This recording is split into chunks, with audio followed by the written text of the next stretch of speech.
Here I have Nissan Ariya Nismo, and let me show you how to enable trace control, and let me explain what does this feature do.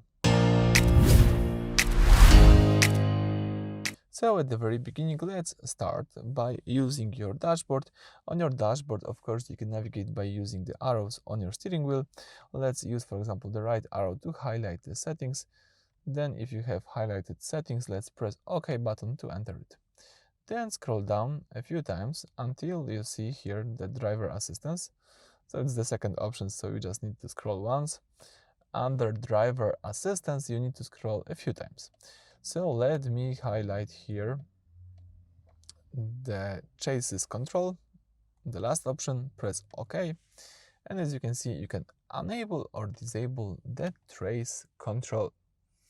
So this is a hidden handling assistant that helps you drive through corners more smoothly and safely. What it does: when you are driving through a curve, the car constantly monitors your steering, acceleration, and braking. If it feels the car is starting to push wide, it automatically applies small braking forces to individual wheels.